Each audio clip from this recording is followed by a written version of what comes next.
Hello everybody and welcome to part 2 of the Broken World Chronicles. Freddy is dead.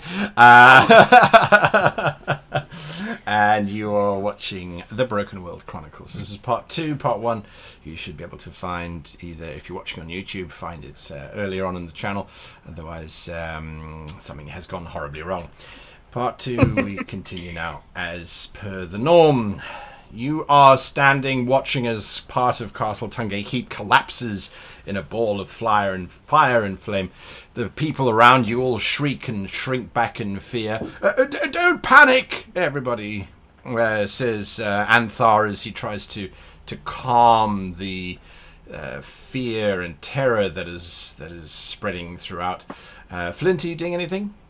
Well, I don't know how useful reinforcements are going to be now. It does look as if it's the outer tower that's collapsed. The keep is still intact, and from your brief time there, you realise the keep was quite separate from those outer towers. So it just means their outer defence is now completely collapsed. Oh, okay. Well, Flint is still shocked at the fall of the tower, and he will probably say to the folk who are sort of staring out at the site. All right, look, you act like you've never seen a tower fall before. You have many problems here, and that ain't one of them, all right? So get what you need, and we need to start looking at moving location. You are far too close for this calamity. It'll bleed out here sure enough in time, and there's no way you're going to defend this location. But how are we to cross the swamp? Our only guide is useless, says Vanderak as he points at the satyr, who sort of flinches as he gets pointed at and looks miserable. What? Why would he help you if you're going to point him out like that and act like that and treat him like that? Me? He is the one who is not offering to take us across the swamp. He is bringing about all of our deaths. No. I am sure that Hathan has his reasons, Vanderak. Perhaps, Anthor says, looking at the three of you, you might find a way across for us. I agree, staying here does seem difficult. The Clack-Clack door do not approach the swamp. We suspect for various reasons, but they don't seem to have come here. The bandits, however, might be driven to become more desperate if they realize the castle is falling. If you what know if we that the scared the road, bandits away? well, I was going to say, if you know that the road leads to Feldun, how come y'all haven't made the journey already? Looks like a well-worn road. Is lost in the middle of the swamp. It is quite difficult to traverse. That's why we needed a guide. Vanderak pipes up. Chase the bandits away. There's more bandits than there are we are. What do you expect us to do? We're a bunch of, well, women and children. We can't fight Maybe you bandits. can talk at them. There's a quiet chuckle from several of the women who don't particularly like Vanderak. Oh, I'm sure you'd like that, wouldn't you? Yes. I'm going to deal with you later. I turn to the satyr and I ask him, what is it that you're avoiding in the swamp on the way to Feldun? It is not a safe road. That is all. And there are children and wounded. It would not be easy without a guide. But the satyr is the guide, isn't he? Oh, are you asking the satyr? Yes. Oh, my apologies. The satyr just sort of hunkers down. There's no point. We're all going to die. Well, you can either sit here and wait for certain death, or you can go and have a possibility at life. And because you led them through, be the hero that got everyone through the swamp in their times of needs. There is no point. Death comes for us all. You Wow. see, he's been like that for weeks. No point. For weeks, you say? All right. What? How- Flint at this point pulls out his gun. Is he squat on the floor, or is he like standing, or The what's his satyr? current- Yeah. Oh, he's hunched down on the ground with this sort of thin blanket over him. All right. I am going to use the heel of my nice size 10s to push him onto the floor, and then take aim directly at his head. And I say, "You're right about one thing, son, and that is, of course, death has come for you.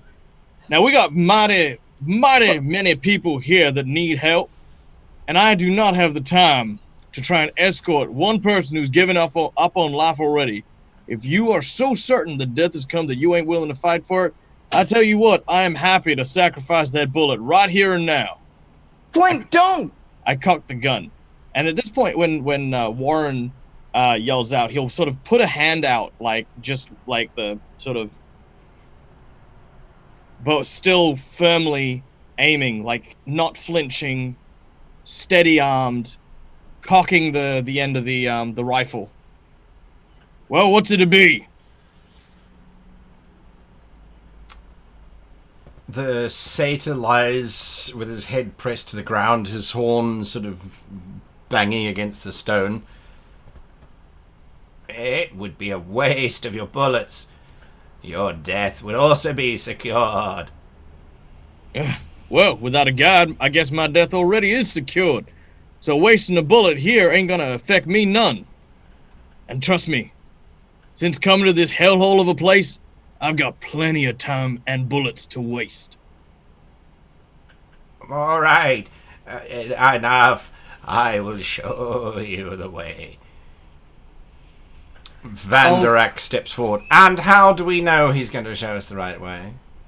All you've done is... Because, well, you're more than welcome to stay here and die.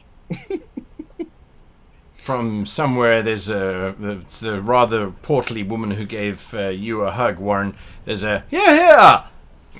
Then she quietly Anthor steps forward, his hands raised. "This was a temple of purity and sanctuary. Let us not fight amongst ourselves. The bandits are doing enough as it is. And... Hathen, if you are willing to show us through the swamp, then please show us through the swamp. But do not do it under any other reason other than you yourself want to get us across. Otherwise, we won't... Well..." He sort of looks at you, Flint. I would look at him. I think what Flint's trying to do is find his spark for life, right? You don't actually plan on killing him. You're trying to remind him that he wants to live. Yeah. Right? Yeah, that's what I'm doing. I'll take my foot off his chest, Okay. and pick him up, Good. and I'll dust him off a little bit, and I'll say, "That's right, because this here satyr wants to help us now. Because, of course, with what little life he's got left to leak out, he's gonna make some use of himself. Ain't that right, my friend?" And he's doing this, kind of aggressively, but not aggressively, if that makes sense. It's aggressive because he's got no emotions. No choice. No care either. And I what- lead, you follow. I'm not waiting for stragglers. The swamp is dangerous. All right, well, you heard. How many people was I able to heal in that time? Well, up on yeah, you have done your healing. The woman known as Bethany, she is now recovering quite well. Her wounds definitely have closed up. Color has returned to her. She's looking a lot better than she was. The other 5 you have restored. Between the 5 of them, you have got them all to a point where they're now resting comfortably. None of them are in any danger now of death. But you will have to do full cure or cure light wounds anyway to sort of restore them to walking status. Should we leave some behind so that we can make faster time through the woods and the swamp and then come back for them with the reinforcements? We shouldn't leave anybody behind. Now who's the coward? He says. Well, because the bandits might come back and take them. Can't we? True. Maybe we can carry them. Well, I can't. I have a bad back. Well, you're course you old. do. That happens. But maybe we can have like a stretcher or something, or some kind of benches, or do we have anything? Or wait, we could put them inside their sleeping bags, then pick them up like caterpillars and just, walk through it. Warrin, bless your sweet soul. I look to the satyr, Oh. and I ask him, He defiantly looks at you. there's some wagons up on the road. About yay big, yay wide. The path you're going to take us on, you reckon we'd be able to get something like that through? Yeah, it's possible, but... And then he sort of re-looks at you. You are... Gollum? No. Flint. With an F. Construct. You will carry the wagons, yes? I can help. Just logistically, with my strength of 13, how likely would it be that I could pull the wagon? I There can was- assist you with that too. Yeah, absolutely. There was some smaller two-wheeled carts and things that were designed to be pulled by humans and the like. So yeah, it shouldn't be too much of a problem. You imagine that mainly it's going to get stuck in the mud and have to be pulled free of that. So whatever you're carrying, if you can lift, it will make it a lot easier in terms of freeing it up from the mud. Cool. To which I will respond, every able-bodied person is going to be pulling their weight and the weight of someone who can't pull their own. By able-bodied, you mean those of us with back problems. We won't have to do any lifting. I want to make it clear now. I'm not risking my life for any one of these peasants. Can you walk? Yes, I can. Then you walk. Perfect. Okay. You can help guide the children. He sort of slinks off. Anthar walks up to the three of you. You really have been a blessing of Velicii. We were at a bit of a loggerheads, I'm afraid, between Vanderak and Hathen. So it seems to me to be important that you are destined to take us out of here. I will assemble what we can, and we should be ready to leave in the hour. If there is Very anything well. that we can do, just ask, and it shall be done. Well, I'll ask him for as many able-bodied people to get the wagon, as many of the smaller wagons as we can from the wreckage down the road to here. I'm going to then speak to Floreria and Warrin. Now, as you know, the bandits are still out there on the loose, and that's none to say of what might be lurking in the mud here. I think the three of us should go and make sure that these wagons come back here. I don't really feel comfortable letting them go alone and potentially run into a mess of trouble. Works for me. All As right. long as we get the reinforcements quickly. Yep. All right. So I tell Anthor that the plan, what we're going to do, get everyone ready. Only take what you can carry. If people, I mean, I imagine none of them are starving at the moment or anything like that. They have one meal a day, so they're not great, but yes, they're not starving. All right. Basically, he will suggest that if it's a one-day journey, bring enough provisions for just the children and the sick, but leave the rest behind. And then All I right. suppose we shall journey onward. Sure. I'm going to go up to the priest, and I'm probably going to ask to speak with him on the journey about his god. Not a problem. You very slowly start making your way out of the temple, and the carts that have been assembled, the wounded are loaded onto those. Everyone comes rushing forward. Warrin, as you're about to leave, you are confronted by this very serious-looking 9-year-old young boy, and he looks at you and he says, I want you to teach me how to be a warrior. I have the sword, and he holds up this really badly rusted short sword. And I have a shield like you, and he holds up a shield. I want to protect my sister. I couldn't when the bandits struck, and you can show me how. Let me see. Oh, please say yes. What was the shield again? What did it look like? Excuse me. The shield is a rather battered-looking bronze top of a giant copper kettle. So it's a flattened sort of thing, and he's wrapped some cloth around the handle. A standard sword blow would probably cut through it like butter. Yeah, that's what I'm thinking. I think the best thing to do for you, because you see, okay, if you can beat me in an arm wrestling contest, then I think you're ready. Otherwise, I have something that can actually help you and your sister instead of fighting. Here, let's see. Can you move me? All right, he makes a strength check. You can give me athletics. He gives you. Well, she gets natural 20. I have like an natural. Yeah, like, that's how the dice usually roll. So his athletics check is made. 19.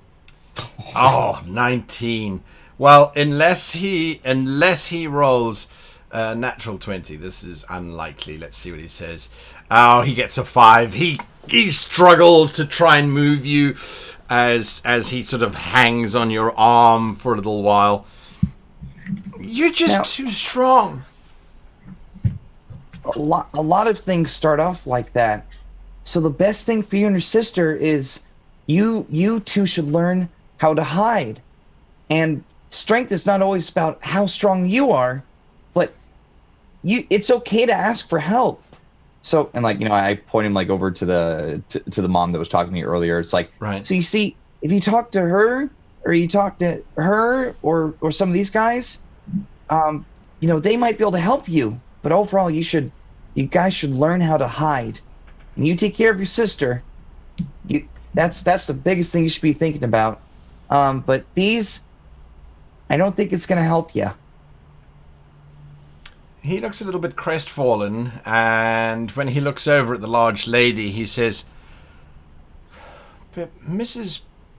Pondenci just makes me collect roots and leaves and stuff." But she cares for you. You're going to be stronger one day. Not today, maybe tomorrow, but strong one day. So all I'm saying is just make sure you take care of yourself. He kind of looks at the longsword and at the shield. Maybe tomorrow. And maybe tomorrow. No, you don't know what can happen. He kind of nods, and he heads over to Mrs. Pondenci. Flora, you said you were talking to Anthar as you were making your way. The wagons are starting to move slowly. It's a convoy of 30-odd people, so it's very slowly moving. Mm-hmm. It's not difficult to find a moment. Anthar is leaning heavily on a beautifully ornate staff. It looks like a bunch of carved female figures sort of frolicking around the base of it. Wonderful. Tell me about your god, if you would. You are asking about Alicia, I see. Yes. Yes. What can I tell you specifically? What is she the patron deity of again? It's like mercy and kindness and all that, isn't it? Yes, that's quite correct. There's more to her. But how is she with elves? Does she only listen to the prayers of humans or other folk as well? No.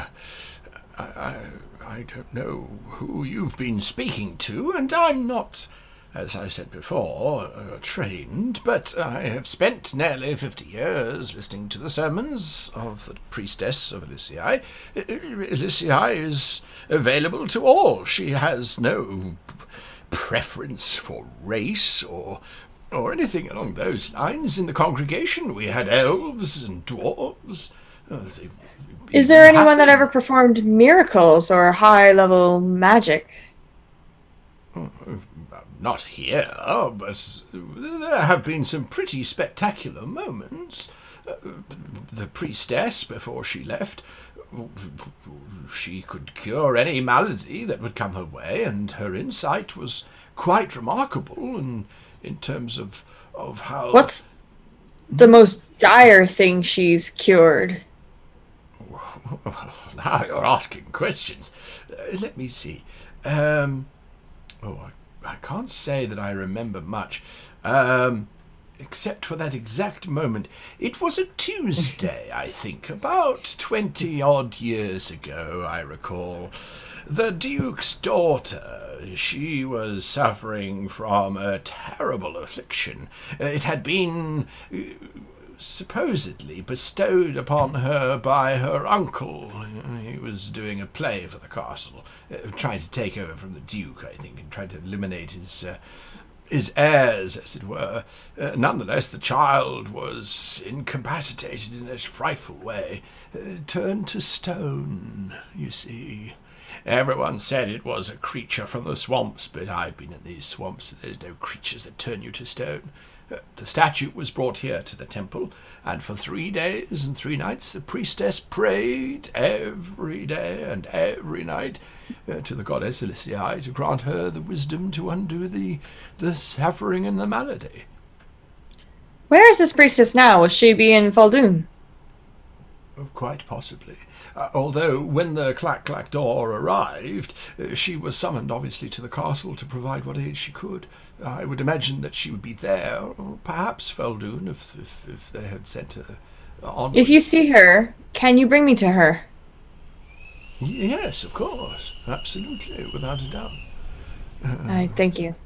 I should get back to tending to the other children and that crickety old man, but if you see her, please let me know. Van der Ark is sour and cantankerous, but I don't think you have very much to worry about him. I'm more worried about him lowering morale less than what it is. Well, there is that too. Flint, what are you doing whilst everyone is having these chats? I'm going to be sitting right next to Van der Ark. Basically just trying to be imposing so that he doesn't lower morale.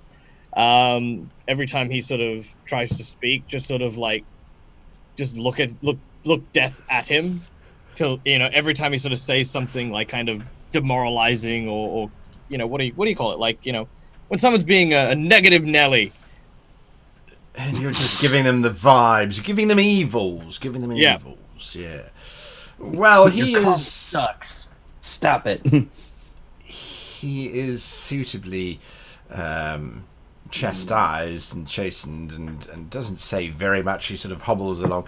It does look as if he has a little bit of a problem with his back, to be perfectly honest with you.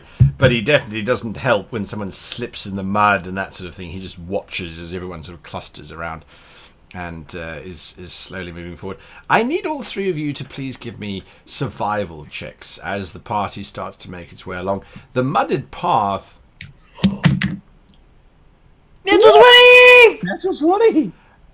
Why didn't I see that on my screen? Mine didn't pop up, but I saw it roll. I rolled a natural 22, so did Warrin. So, I see Warren's natural 20. I see Flint's Yeah. 14. Mine, I don't know why it didn't pop up, but it rolled one. I'll do another did you one. roll in the box? Yeah, well, it ended up by the name at the very, very top, where it's purple and there's Flint's picture in them. It ended up there.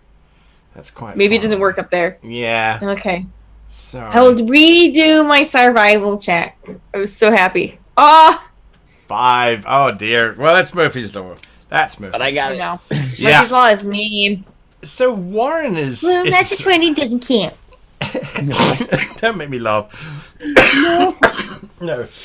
So, Warren, you are more aware, for some unknown reason. Maybe it's because the mud that got up to your knees has given you something to look out for. But as the journey's been moving forward, the carts have been slowing and getting stuck left, right, and centre.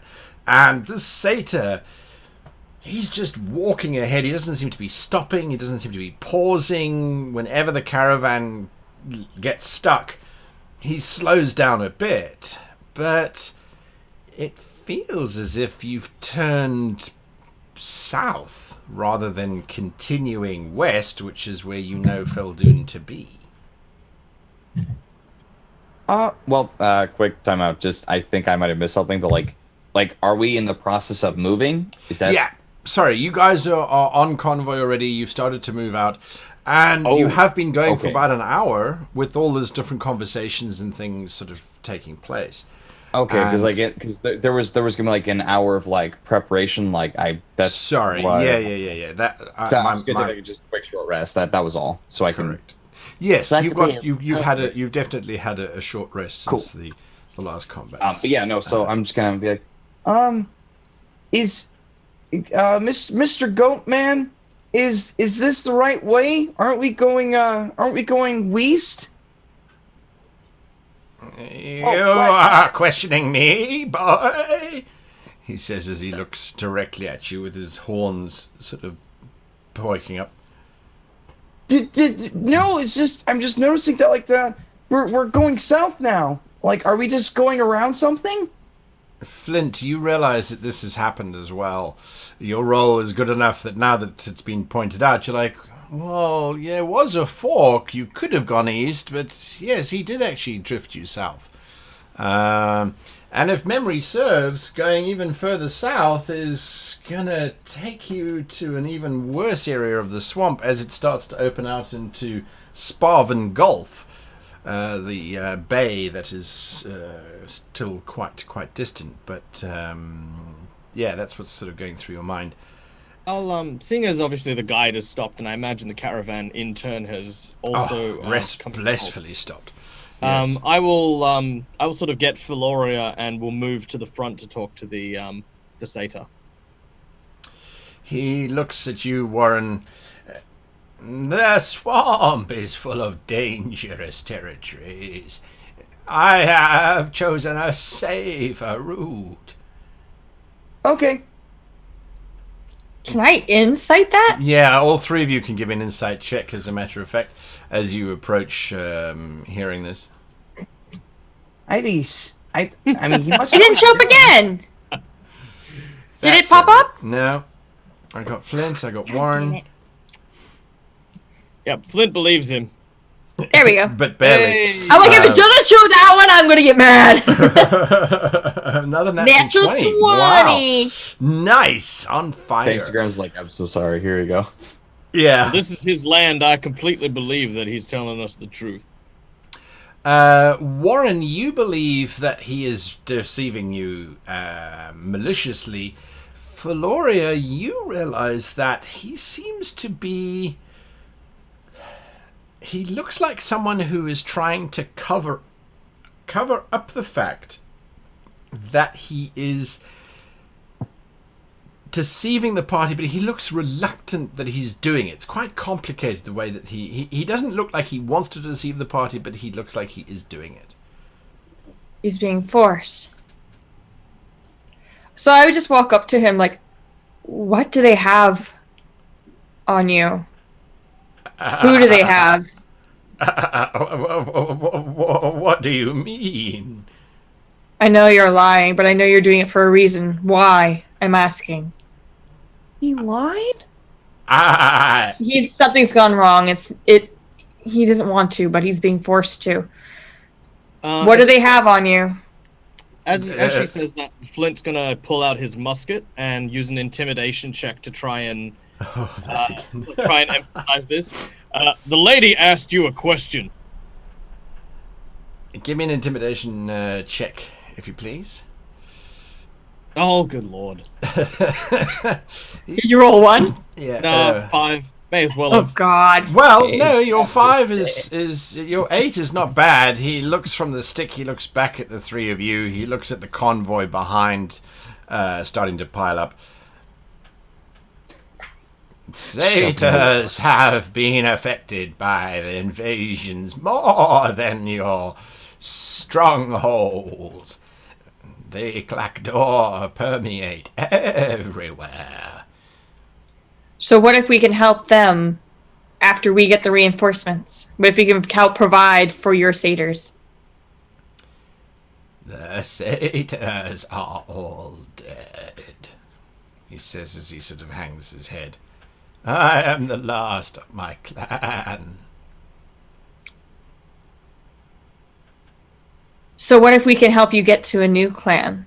You haven't given up on life you originally had, but why would you lead us willingly to their deaths? Revenge or what? Why are you doing this? I don't understand. There is a shout. What is the hold up? I thought we were escaping, not stopping. The shot Okay. echoes out over the swamp. Flint, why? I might have like an intelligence of 9, but now everyone knows where we are. And everyone knows what kind of ruckus we can make. Who did you shoot? Just up in the air. Up in Oh, the okay, thank God. I thought you shot the satyr. Yeah. No. No, I'm just getting the guy to shut up. Yeah, Vanderask is quiet, absolutely quiet. The satyrs started. There's a flock of waterfowl that take to the air in that frantic flurry of wings and feet and webbed toes as they scared out. I'm their going to get my minds. weapons out. I'm going to start taking up defensive maneuvers potentially. And I would grab the satyr and I'm like, get us to the city now. It doesn't have to be this way. as you wish. He turns around and starts to trudge now more towards the east. And the rest of the convoy starts to roll behind you as you move along. The three of you don't need to make perception checks. It's quite obvious that this is about an hour later that you are being shadowed. There are easily 10 to 15 individuals that are keeping track with you as you make your way through the swamp. The road is one of the more densely packed areas of the swamp in terms of solid earth. And it's not difficult to notice these clumps of trees and bushes. Every now and again you hear a splash and a bit of sort of driftwood you realize is moving in a very controlled way. There are at least, as you think, 14, 15 individuals shadowing the convoy. Should we deal with them like a drier land? Like when we hit some places more solid, should we stop and try to give the others time? I I don't think know. honestly we should keep going. Well, we should keep an eye out. You know, Flint, we can all hit them from a distance. It might be better if we just keep going, and if anything shows up, go kablamo. I agree. Gotta say, Warren, it's mighty responsible of you. I think if people fall behind at this point, we need to start deciding whether or not we're going to make the tough call. Stopping I may think make pick us us even off. more vulnerable. Why don't we get the children to the center, the women to hold their hands so they can start getting speed up, because the kids will have probably more stamina and more energy than the older ones and the men on the outside. So that way the women and the children are protected if we do get ganked. Makes sense to me. And Flint nods as well and begins moving them into formation. So, just to clarify, because I think just to make sure it's clear, we've got the satyr at the front, and I recommend Warrin along with some of the strong fighters. Mm-hmm. Middle with Floreria, the children, the sick, and those who may struggle walking, including Varkas. And towards the end, we have some more of the strong members of the group and Flint up the back. All right, makes perfect sense. as you start to push forward. The sun is slowly starting to set, and it has cast this bizarre mustard-like colour out over the expanse that stretches out before you. A slow fog seems to be threatening to creep in as the afternoon wears on and obscure all visibility, but for now, at least, you can still see out to 100 feet in all directions. There is a moment where the satyr comes to a stop. His hooves dig into the dirt. He turns and he looks at you. Floreria, you were at the front, is that correct, or were you in the middle? Sorry. I was close. I was with the women and the children, but I'd probably like be in front and leading them. But Warrin, you're at the front, right? Yep. Yeah. He turns to you. This is usually where we stop for the night. He gestures. You can see that they're these ancient old standing stones, large menhirs that have collapsed towards each other to create three very large, or very heavy anyway, menhirs have collapsed together to a point, almost looking like a giant old-fashioned campfire, if you like. But the gap in between the ground and the top of where these menhirs have fallen onto each other is probably about 20 foot high. The menhirs themselves stand easily 50 feet. So there is a space underneath which is relatively protected from the elements. The area has flattened out, and you can see there's bigger trees here as well that have managed to take root, and the swamp has sort of diverted around it. Are we stopping for the night? Are we still being followed? I'm just asking, like, should I do like a quick perception check? No. You definitely still being followed. Okay. I think we should keep moving. We're losing time, and so is the keep. How far away are we from the city, you think? No more than 10 miles. But at this pace, it will take us at least 4 hours. We're gonna push. We're being pursued, and whatever city enforcements can assist us. In fact, I'll be back. I'm gonna quickly go back to Floreria and be like, "Hey, Floreria. Mm-hmm. So we're gonna move for, I think, another 4 hours, but Okay.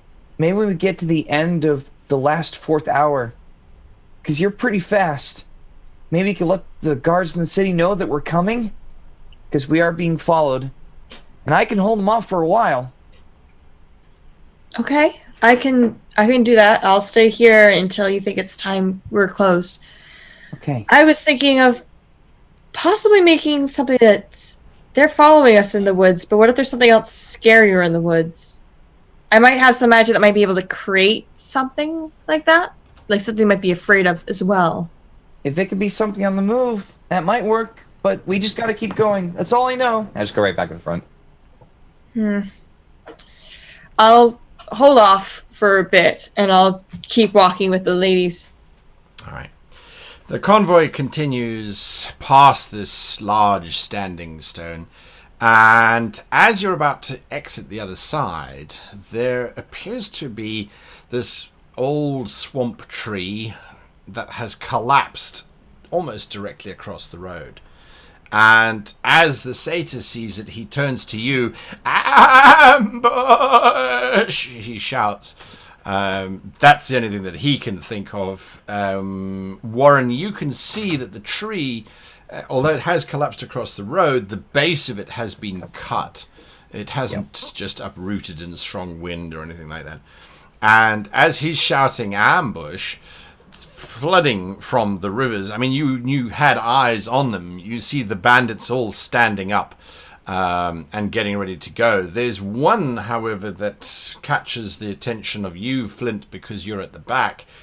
It is this large individual. He rises forward, and on a chain, you can see he has this large crocodile, which is sort of snapping its jaws around.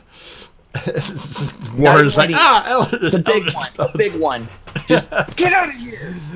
So you're going to fire that off with the person holding the chain of this giant individual. All right. Yep. I don't have a map for this. I was going to say, was I on alert, as in when he emerges, can I take a crack? You can indeed. You can all act before this first round of combat happens. We don't have a map, as I say, but I will bring up the combat tracker for those of you watching the show. All right, so Warren, you said you were throwing Eldritch Blast at this bandit captain. Mm-hmm. You can now see him in your in the combat trackers. You can drop your attack. Should I just roll it in the main rolling thingy here? Well, yeah, absolutely. Or I will add his token to the map, and you can roll directly onto the map if you like. Oh, just it doesn't matter. It doesn't matter. Can I have that map back then? Because I don't have it up anymore. Sure, I will share it with you. Not a problem. My bad. I got it. I moved on. So there is the captain. Yep, got it. I'm gonna hit him. I'm gonna hit him with my magic. He's a bad man. Take that. Ah, come on. Your blast sails out, but he ducks low as he sees it coming towards him. It's still golden energy, right? Yeah. Absolutely. I'm just going to line these guys up, so if you want it's kind of like whenever it's kind of like a flame, it is like a sparkling, kind of like more golden than a red flame, like with more of the Eldritch Blast. It's almost like gold dust if wind was blowing through it. And it's just like pushing in. Lovely. He ducks aside as it sails over his head.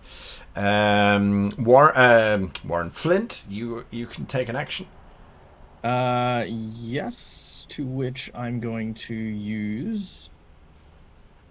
Using it back. Go through this real quick. I'm going to use my command strike. Using a trip maneuver. Right. So basically what this means is I make my attack, and then at the end of it, he needs to make me a strength save or he's tripped over. Gotcha. And this is against that man with the croc on the chain? That is indeed against the dude with the croc on the chain. Right. So, bandit captain. That's a hit. Yes! So he's going to take... this damage, but then there's also an extra D8 that gets involved. Sure. He cries out. And an additional 3 damage, is that correct? That's correct. I'll update him. So he takes that damage, and he has to make a strength saving throw or get knocked prone, is that correct? That is correct. The DC is 13. He gets 13 on the button. As he sort of resists, he sort of staggers. He's holding onto that chain, so that chain, he sort of pulls himself forward. Get him! He shouts as the bandits just fall upon you guys and upon the camp. It, as so happens, because of the way that you guys were standing, the bandits break away. The captain and his beast are heading directly towards Flint. Bandit 1 and 2, you can learn their names if you ask them nicely, are heading towards Warrin. Bandit 3 and 4 are heading towards Floreria. The rest of the bandits are engaging the convoy, who have pulled out their makeshift weapons and are busy attacking in desperation to stay alive. The Fantasy Grounds will now give us our initiative, and we will roll initiative to see who's going first. First up is, where is the flag? And the flag is on the bandit captain. He is acting first. He is going to swing for you, Flint. His first attack is a complete miss. He gets to make 2 attacks, as a matter of fact. And his second attack swings wider as he swipes this cutlass, which is not in very good quality. Wait, did he run past me? No, just the way that everyone was arrayed. You fired your blast across the swamp towards him. He and the crocodile engaged Flint at the back. 2 bandits at the front came towards. Yeah, because you were spread out. Yeah, you were still sort of spread out. Yeah. Gotcha. All right, he's made his action. Flint, what are you doing?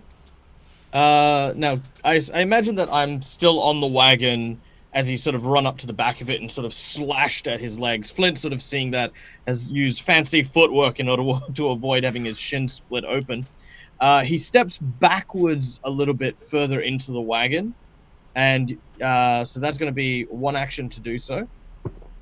Sure. I'm then going to use my second action with my accent surge to load my my gun again, and with a bonus action, I'm going to use rallying maneuvers on myself in order to basically say, now see here, I've had a really lousy day.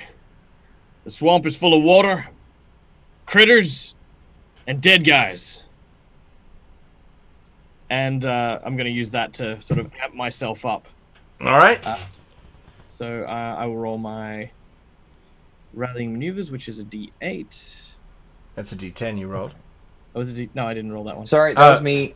We actually never went over the short rest healing thing, and I should not have these temporary hit points anymore. Got you. All right. It's like that's why I'm just kind of quickly putting them back. Okay, so I've got 8 temporary hit points. Nice. Very nice. 20. There we go. Next up is Bandit number 1 that rushed forward to attack you. 1 and 2 I said was going for Flore, is that correct? I think it was 1 and 2. 3 and 4 were for me. All right, so 1 and 2 is to you, Warrin. Me. The first one runs up to you. I'm gonna get you, boy. He swings wildly at you, completely misses. The second one comes in from behind with a club. He swipes high and misses. It bounces over your shield or off your shield. Oh, you're a quick one, are you? Flore, the one with the scimitar, he is just charging straight at you. He swipes towards you. And completely misses. I see that it doesn't matter what type of game I'm running. I'm always going to miss in Fantasy Grounds. And the second attack is a natural 20. As the first one, you elegantly step aside. The second one, he takes the opportunity and he just slices across your back. And that deals 10 points of damage. As he cuts you deep. Indeed. Great. Right. So that was Bandit 3. Bandit 4 swipes at you and misses. All right. The crocodile. Wait, was that a hit? Bandit 4 hit. That was a hit. It was a hit, yeah. Sorry, he hit you as well. It's a D6. Ooh, not so good. No. Not at all. Let me just roll this here. 1 point of damage. Okay. So he doesn't do much. Excuse me, I do apologize. I hate it. Now, the crocodile, which has been held on this chain, Flint, normally they're fairly low to the ground. This thing, as it gets to the base of the wagon, its owner says, "Attack, Jaws!" And it just pulls its scaly self up onto the side of the wagon, and these massive teeth just try and clamp around you. And they miss completely. It rips a side of the wagon off in its jaws.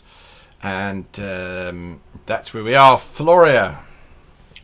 So I'm going to look at 3, like, just so angry and just hurt, and I'm going to whisper, "I'm going to make you suffer," and I'm going to cast Dissonant Whispers on him.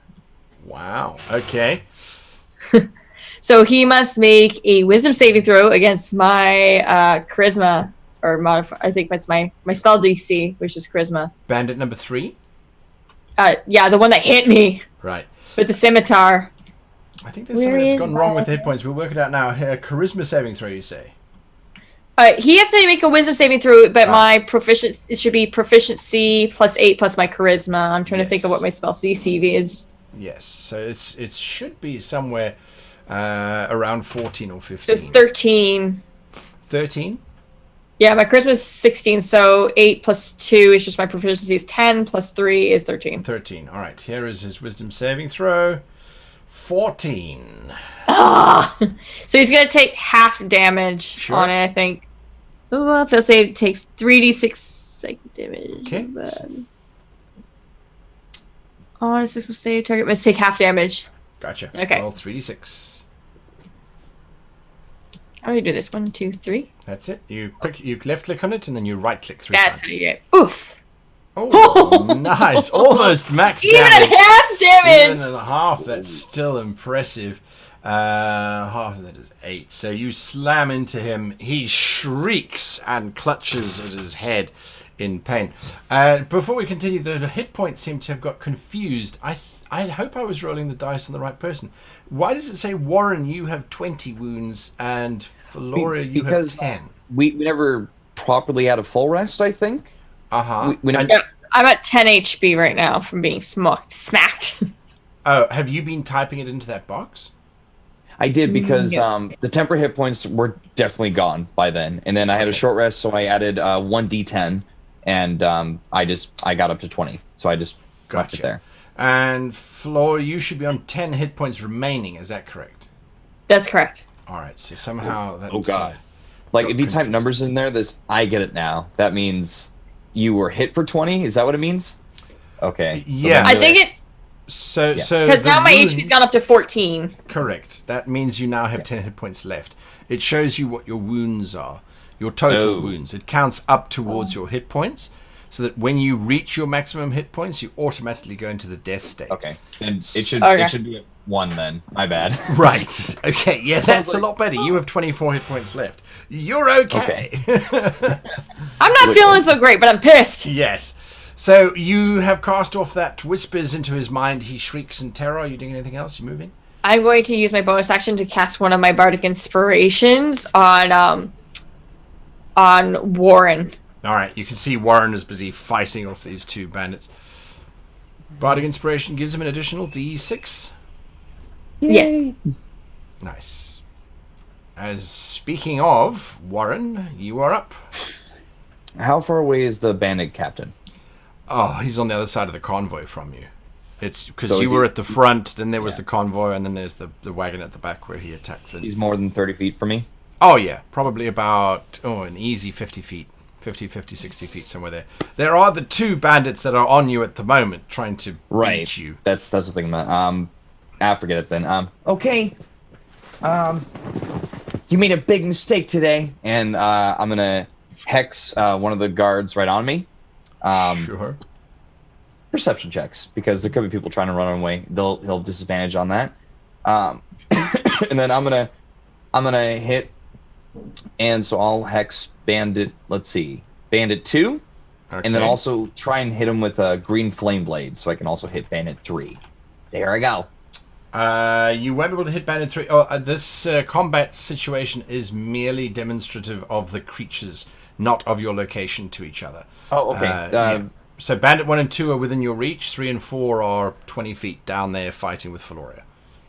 I got it. Okay, so then I'll do hex and bandit 1 then, and then hit him with a green flame blade, hoping to hit the bandit 2 as well. Gotcha.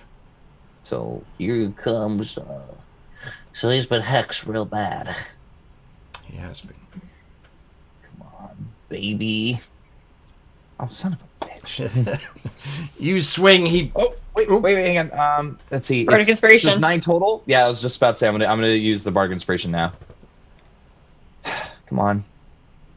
Oh, nice. Woo! Nice. That's a hit.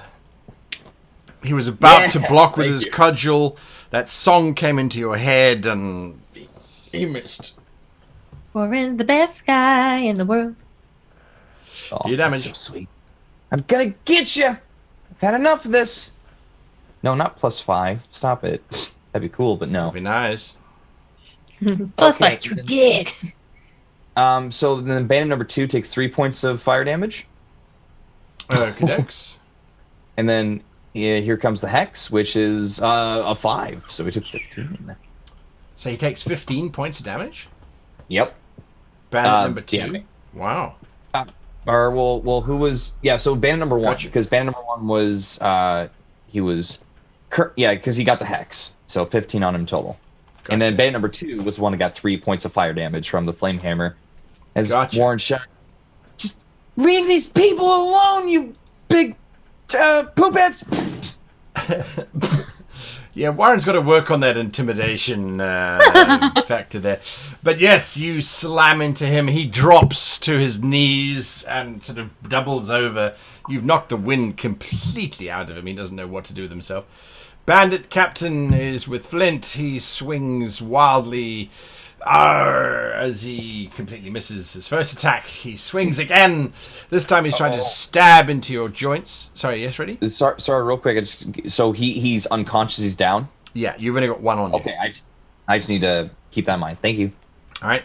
He thrusts. What kind of knight are you? He says as he tries to stick it in your guts.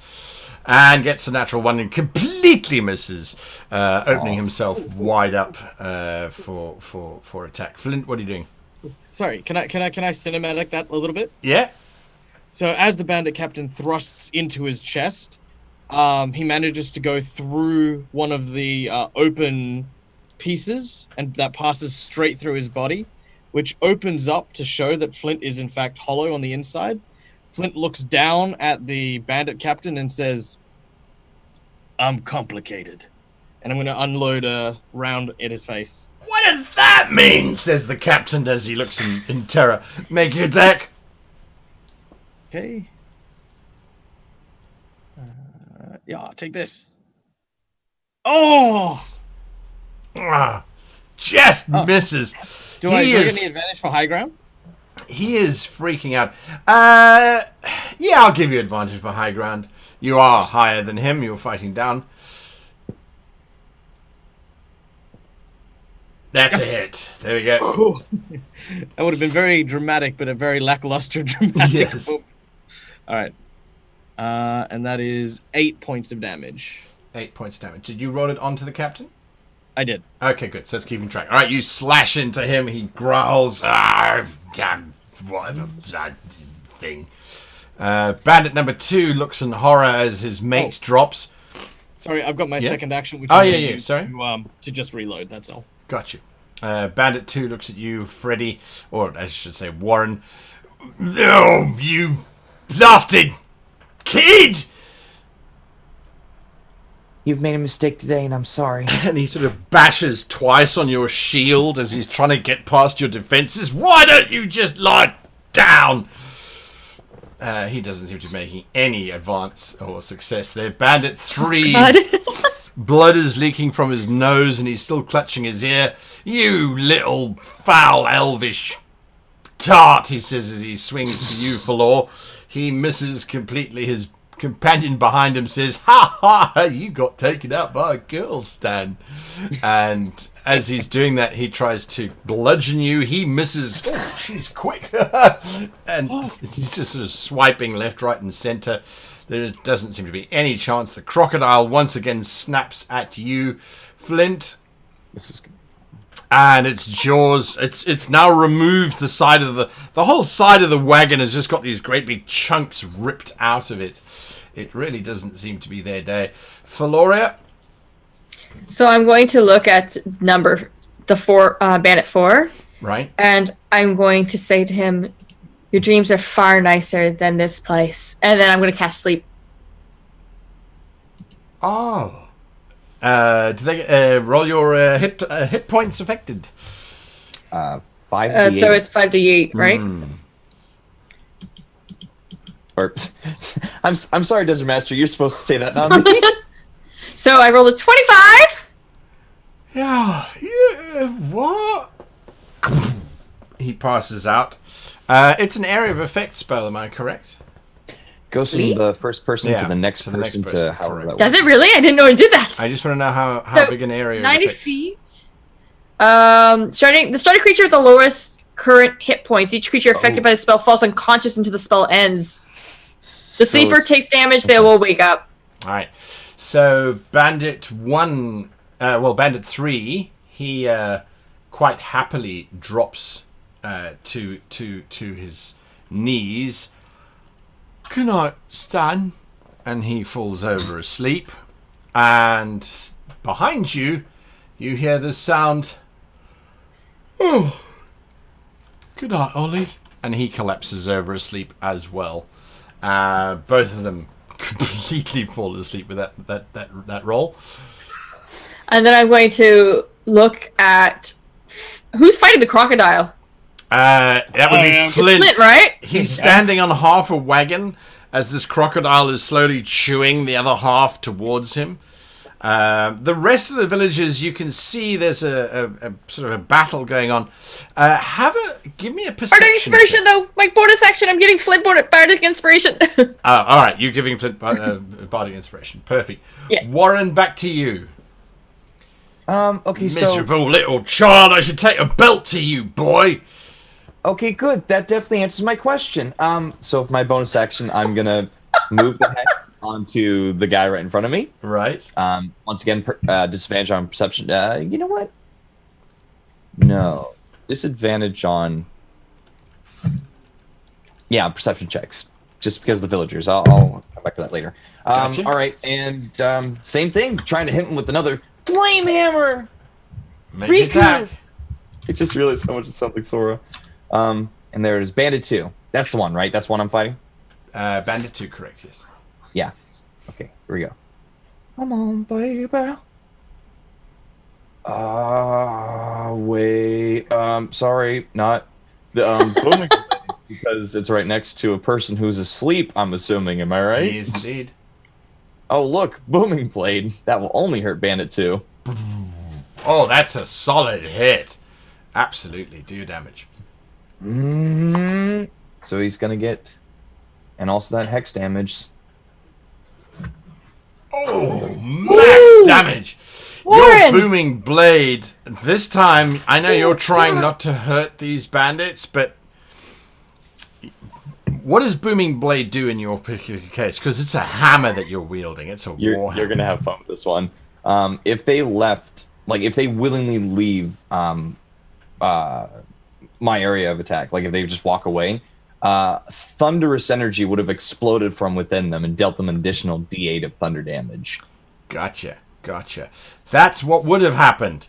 That's not what happens because you just smack upwards, catch him under his chin, knock him backwards. He stumbles 2 steps and then falls over. As he does so, he falls onto this piece of bracken and it just impales straight through his chest. You knocked him so far onto the other side of Tuesday, he's dead. Beyond dead. Oh, whoops. Well, that was the hex anyway. Yeah. I didn't mean to kill him, but I did mean to roll the extra 3. Okay. Yeah, he's... Dude, any enemies on me right now? No, none on you whatsoever. So I'm going to leave the sleepy boys and let them take a nap. And how close am I to any other bandits or the crocodile? Because I want to make sure I'm helping people out. So you can see Floreria standing there. She's got 2 bandits asleep on either side of her, or at least they're down. The rest of the party, you can see that they have mostly beaten off of the bandits. They're kind of holding them at bay. Give me a perception check. Okay. Both of us? Just Warren at the moment. Okay. That's persuasion. There it is. Yeah, otherwise you can see Flint is busy stepping. He's walking up the wagon as this crocodile is busy chomping its way up, because it's only got 2 wheels. It's tilted down. He's walking up the back of it as this crocodile is sort of slowly chomping its way up towards him.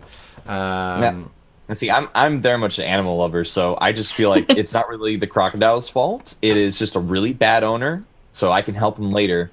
I'm going to go as fast as I can, full movement towards the bandit captain, just like... You're a horrible representation of crocodiles! What if they were friendly? All right, that's what you're shouting as you're rushing towards it. The bandit captain pays you no attention. I'll sell you to a gnome for a fortune, he says as he swings at you and misses Flint.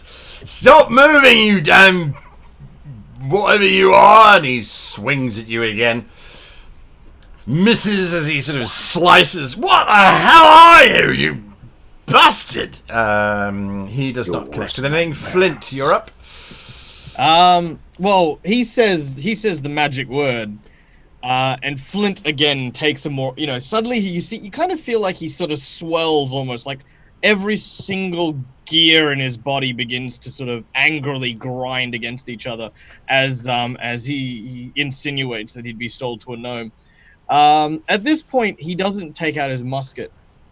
Instead, he sort of raises his hands and clenches his fist as he attempts to punch the captain in the face. But as soon as that happens, there's this terrifying hiss and a pop sound as a metal shank ejects from his wrists, creating a edged blade that strikes at him. So I will drop that there. Man, oh man, oh man. Yeah, you slam into the captain. Ah, dirty play. All right. And that is 4 points of damage. Yeah, he screams as you cut blood from him. I'll get you for that. What else are you doing? I'm going to do it again, and I'm going to say, I am not property. You hit him again.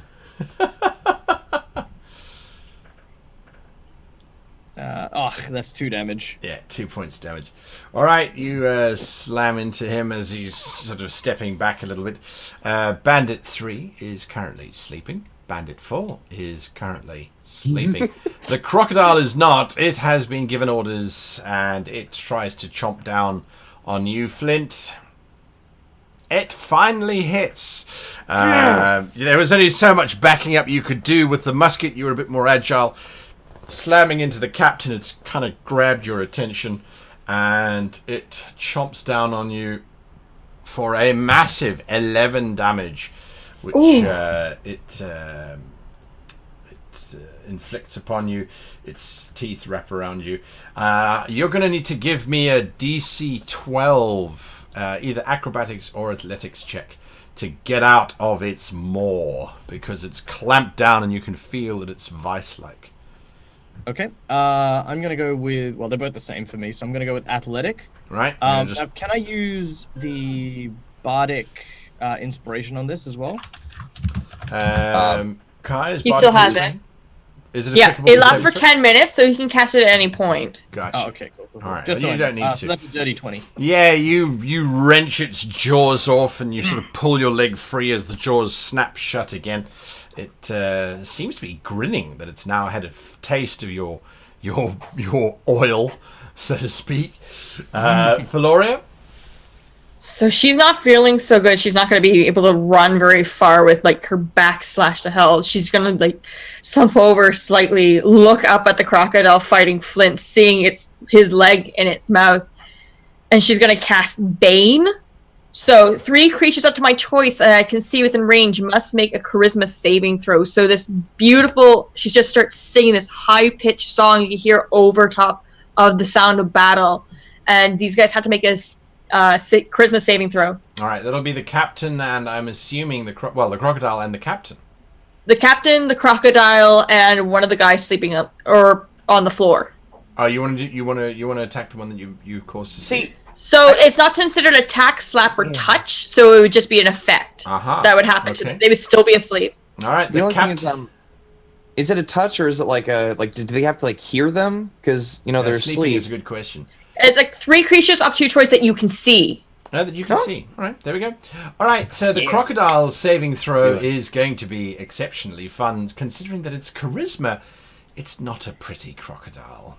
It's not a pretty crocodile. Its charisma is rather If he poor. makes it, he has like a little bow on his head. Yeah, so I rolled twice. It should only have been once, but as you can see there, he has a -3 to his roll. So that 8 gives him a 5. He fails. Nice. Not a pretty crocodile. He has anger management issues because he is single, because of that very fact. The captain is rather daring, but not dashing. And he fails completely.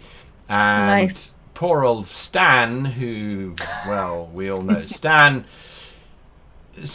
actually resists. He's asleep. It's kind of perfect. So, Yeah. Oh no! So- Leave me alone. Yeah.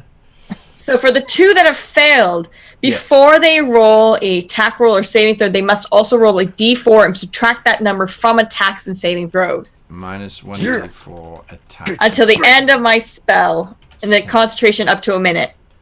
So anytime they attack my allies or they have to make saving throws against my allies, they must roll a d4 and subtract that from their total. Yeah. Get some pain, baby. Nasty. Okay, I'm gonna add it in here. Sadistic crocodile is sadistic. Yeah, that poor crocodile doesn't have a hope. Right, that's what you're doing. You can give me a perception check after that, as you have released the Me? spell. Yeah. All right. The crocodile is perception. sad. The crocodile is sad and ugly. No, Oh my God. You are focused entirely on watching Flint and Warrin. Flint fight for his life. Yeah. Warrin, you have rushed up to the point that you are now capable of attacking the captain or the crocodile, your choice on the matter. No, I'm determined to make that crocodile our new companion. I'm gonna, because I'm a good owner. What are you doing?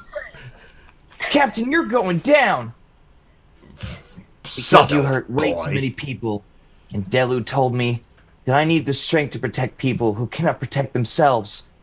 Therefore, I hate to do this. I condemn you to death. And I will bonus action hex on him, and this time disadvantage on athletics checks. Wow. Okay, I'm going to add the hex. So, disadvantage on dexterity checks, you say? Yep. No. Athletic. I should have said strength. My bad. Strength checks. I was Strength like checks. athletics. All right. Yep. So I'm Just gonna racking them up. hit him with a booming blade. Nope. He swings wild. You tall, fancy boy, but that's all. You doing anything else? And I already used my bonus action move him. Gotcha. I don't suppose I could try and trip him a little with some strength action. Yeah, he doesn't even pay any attention to you. He is going after Flint. He is obsessed with this prize of his. He swings for you, Flint. You're mine, robot boy thing, android. I don't know what the hell to call you. He has struck you. Did he roll a d4? Oh, wait, sorry, he did not roll his d4. Wait, ignore that. Undo. His d4 was a -4, so does a 19 hit you, Flint? Yes, a 19 hits. All right, so then that does 6 damage as he slams his saber into you. His next attack, however, because he does 2... did I do 2 attacks? No, just 1 at the moment. His next attack is with that -4. I'm going to put that in right now, so that it takes it into account, and he slices again at you. This time he misses completely thanks to that -4, and he curses under his breath. He's got this kid behind him, and this mechanical machine just won't surrender. Flint, you're up. What are you doing, mechanical machine man? All right, so I am equally as obsessed with this individual as well. I'm going to first of all use my bonus action to use Second Wind and regain 7 hit points. Nice. I am then going to again just continue relentlessly thrusting my pike into his skull if I can. Well, wherever, upper body, you know. Yeah. Doing as he's doing so, basically saying, "You can call me your worst nightmare." You hit him. Yeah.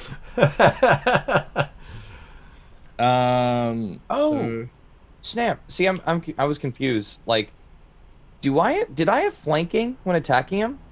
Unless you have a feat that gives you an advantage to that, no. No, I just meant like, cause like, him and Flint and I are like on him on both sides. Yeah. okay, so I'll that's start for next 5. time. We'll Yeah, use that's extra. 5 points of damage. All right. And the second blow, he's going to sort of lean into it, like as he's sort of bringing the blade down, he's sort of thrusting his shoulder to try and sink the wound in a bit heavier. Oops, sorry, got to do that. And the second one, which... identical. Never mind. Yep, second one will miss. Completely miss. Completely miss. All right, that's your actions. Sleeping. Crocodile now snaps at you, Flint. You've got everybody on you, it seems. And... -4. The crocodile has -4, that's correct. The D4. The D4 is 4. Creatures cannot hit. Creatures cannot do any damage. The Fantasy Grounds are with you today. Floreria, what are you doing? Floreria is going to sit up from her slumped over position, take an arrow, and fire at the bandit. All right. She's very tired. 14, I believe, misses the bandit captain. That's fine. She's very tired. Yeah, just misses the captain. All right. And you doing anything else? Nope. Warrin?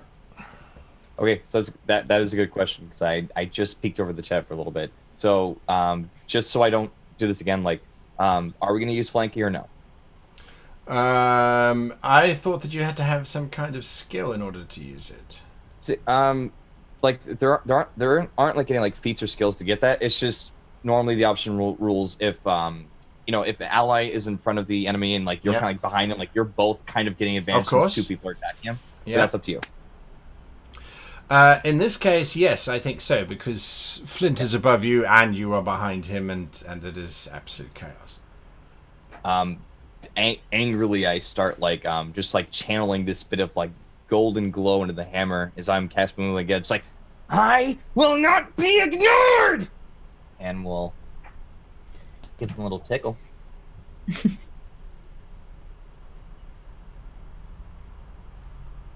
And with this hit, I'm gonna throw in my last spell slot for some smite.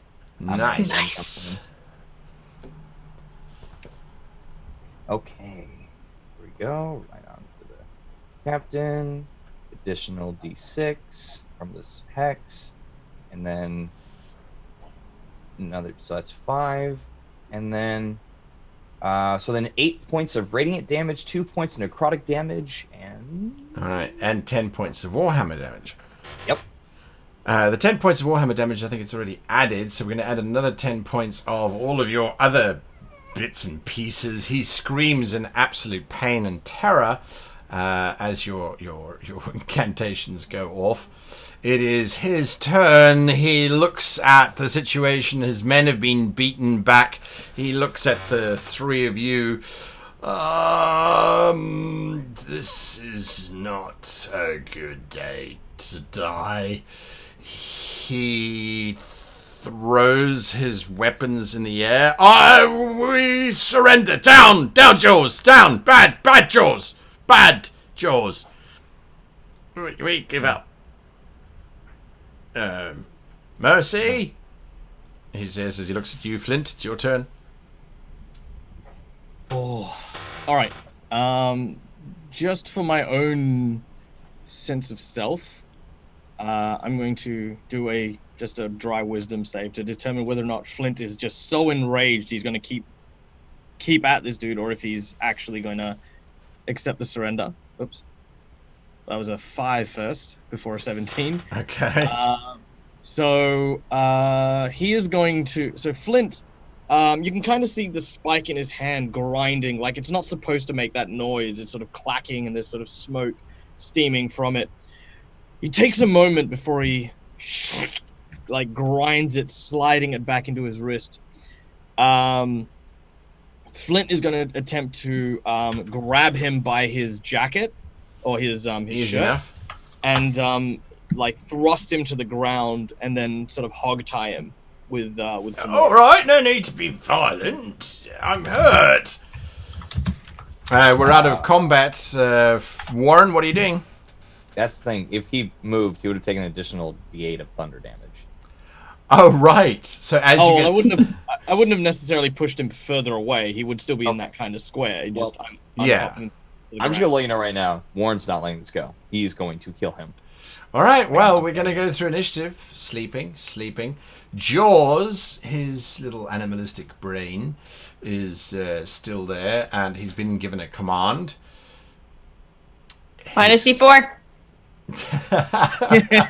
Well, that's okay, because his brain is overridden by the command. So he backs down and sort of starts moving towards one of the sleeping bandits with murderous intent in his eyes. Yes! Eat it! Valor, what are you doing? Um, The rest of the bandits are all putting their hands up as well. There are still quite a lot of them left, but with their captain surrendering, they are surrendering. I'm going to walk up to Warrin, place my hands on him. Don't touch me. I'm going to cast suggestion and use the phrase, have mercy. Wow. Warren, you get a wisdom saving throw against suggestion, I believe. I do. Sorry. I don't want you to turn into a murderer, you're a little kid. We've all watched RoboCop. What's the DC? Oh!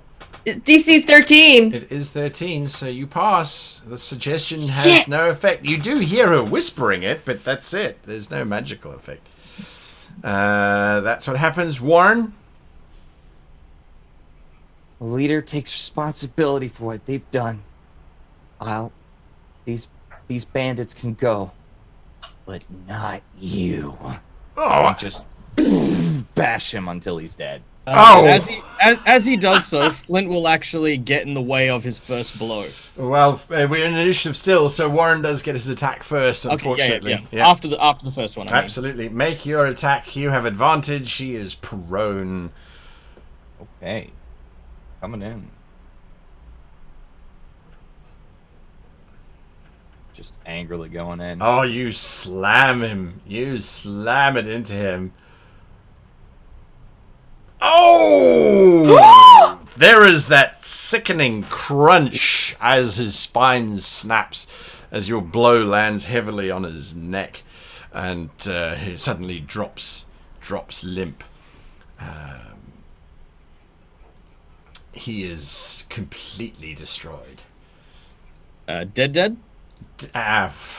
Well, how much damage did you do? Yeah, so 13 damage. That would have pushed him. He's dying. He's in the dying states, very much so.